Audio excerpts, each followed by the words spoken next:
Welcome into the Oh Health Yeah podcast, brought to you by Healthy is Wellness.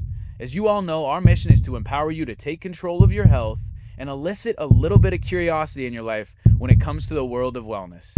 Thank you so much for tuning in today, and if you have loved ones or friends that you think would benefit from this, share it with them. Let's get this thing going.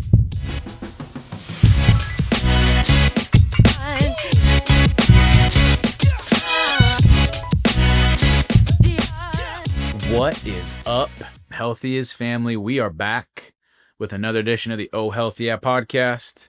Today, we're going to talk about something that is talked about a zillion, billion, cajillion times in the world of health and wellness. We're going to talk about blood pressure. Not only what is blood pressure, but more so what can you actually do to take control of blood pressure. This is one of those metrics that a lot of people go into their yearly exam. They throw their arm in the cuff, or the doc listens to their blood pressure, and then the doc's like, okay, you got a high BP. Here's some meds. Here's something you got to get on.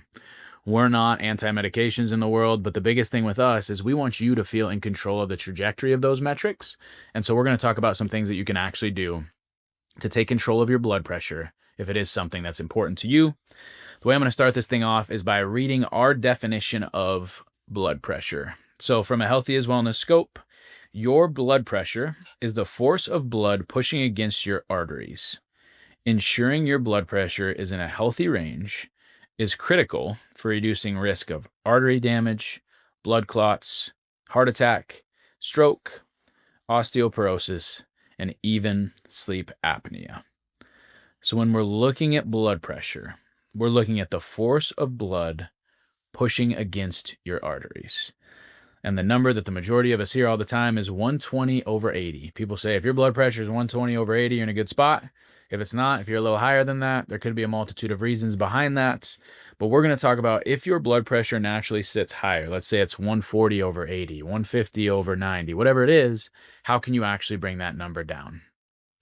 There's three main healthiest challenges that I want to talk about today that actually play into blood pressure. And I have used these challenges in our clients' lives to help them reduce their blood pressure to the point where clients have had me get a different blood pressure device and take their blood pressure again because they didn't believe it was real after they instilled some of these habits in their life. So the first one that I'm going to talk about today is breath and the way that we breathe. Oftentimes, breathing plays into blood pressure very directly. We have a challenge, actually a four-part series that dives into the way that we breathe.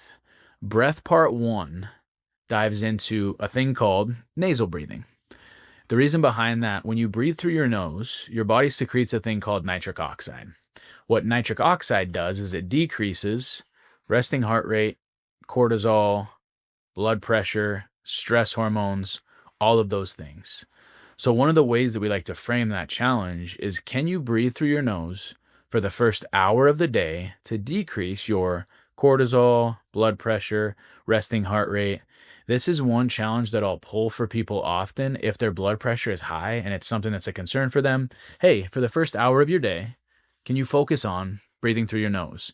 And it doesn't just have to be the first hour. Maybe it's whenever you can think about it. Can you focus on breathing through your nose because of that nitric oxide that is created and the fact that that brings down resting heart rate and blood pressure? Zach, do you have anything on nasal breathing? The only thing that I would touch on with nasal breathing is the reason that nasal breathing does all of those things you listed is because it dilates your blood vessels. It opens them up, which allows it to alleviate your blood pressure and slow your breathing down and all that stuff. So, Yep, absolutely. Yeah, the breath focus is an interesting one for people because when they think blood pressure, nobody thinks breath.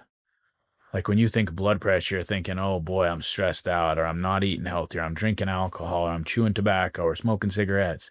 People don't think breath, like the way that I breathe. And it's crazy because as Americans now, we're all so go, go, go, go, go.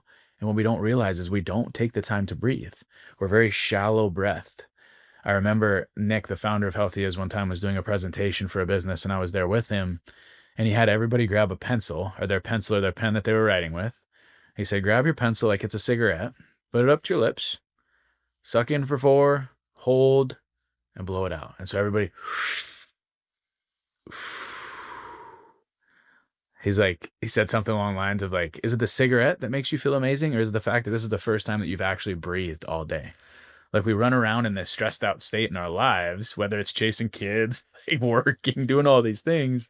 When we actually take some time to breathe, it can help us to relax. So step one, when it comes to BP, can you breathe through your nose? Step two, this one is a challenge that we've talked about often. We talk about it a lot within our practice when it comes to nutrition, but coming here for blood pressure today, the time restricted feeding concept. So can you get a 12-hour break from food, specifically at nights? The reason that I pull this card oftentimes for people is because it allows the body to rest and recover. When you think of your blood pressure being high, your body's in a stressed out state. Your heart is pumping, you're pushing blood. There's a multitude of reasons behind that, but with this 12-hour break from food, what I'm trying to get your body to do is rest and recover. And oftentimes when I talk to somebody about time-restricted feeding with blood pressure, not only are we shooting for that 12-hour break from their last bite or their last drink of the previous day to their first drink of the following day, but I'm also basing that around sleep. So, hey, our goal between now and next month, not only can you get a 12-hour break from food at nights, but is there a way that you could stop eating 2 hours before bed? Trying to piggyback those two together, because the more that you can sleep, the more that you can rest and recover, the higher the likelihood that your blood pressure is actually going to come down. So with this time-restricted feeding concept, can you get a 12-hour break from food to allow your body to just focus on rest and recovery? And can you start that 12-hour break 2 hours before you go to bed so that you can optimize your sleep and your rest and recovery? Anything on TRF, Zampy? Nope. Feel good about that one? Mm-hmm. Sweet. Cool. And then the third thing that I wanted to bring up on here when it comes to blood pressure is actually a food that we want you to intake. So there's a ton of science coming out about dark leafy greens. And when you ingest dark leafy greens, after you chew them up and break them down, they actually turn into nitric oxide in the body. So things like spinach, kale, arugula, those things are extremely beneficial to consume if you're trying to decrease your blood pressure. Arugula on a sandwich, bro. Unsung hero. Yummy. Oh, so good. Really? Yeah. What do you put it on? What kind of sandwich? Like a chicken patty sandwich. Ooh, like a chicken melt, patty melt, whatever. That sounds pretty good. Arugula slaps. Heck yeah. That sounds delicious. But dark leafy greens, due to the fact that the nitric oxide, when it gets broken down, it turns into nitric oxide, which is the same thing that happens when you breathe through your nose. So it helps to bring down resting heart rate, blood pressure, cortisol. So 3 main buckets there. Breathe through your nose, focus on a 12-hour break from food, and intake as many dark leafy greens as you can to help decrease your blood pressure if you're focused on it. Another thing, fun fact, that this was a Max Lugavere thing that I read probably 2 years ago, but there was a study done and they looked at a comparison, and it wasn't a direct correlation between individuals that used mouthwash and high BPs. And what's interesting, what the study was showing is that as you utilize mouthwash, if you use mouthwash on like a multi-times a day basis, which some people do, it actually kills the good bugs in your mouth. And in turn, it was associated with people having a higher blood pressure reading. So if your blood pressure is elevated and you're really concerned about it and you're doing mouthwash every day, that could be a fun one to play with too, to see if it makes a difference. Yeah. I think the last thing that I have to leave our peeps with is some people, leafy greens is just an absolute no. It's a negative, Ghost Rider. My dad won't eat greens. He won't. He just won't. Beets. Beets are another alternative. Yeah. You get some pickled beets in you. Even if you have to choke a couple down a day, it accomplishes the same task as a leafy green. So get some beets in you. Yeah, beets are good. And the beetroot juice powder that we've talked about a lot with clients too. Like if you want a supplement route to go, for sure. Beetroot juice powder has nitrates in it, which turn into nitric oxide as well. So beetroot juice powder can be a great route to go if you're not going to eat the dark leafy greens or the beets. Thank you all so much for tuning in today. If there's ever anything that you want to hear from us, let us know. Leave us comments, leave us ratings, reviews. Thank you so much for listening, and we will see you all next time. See ya.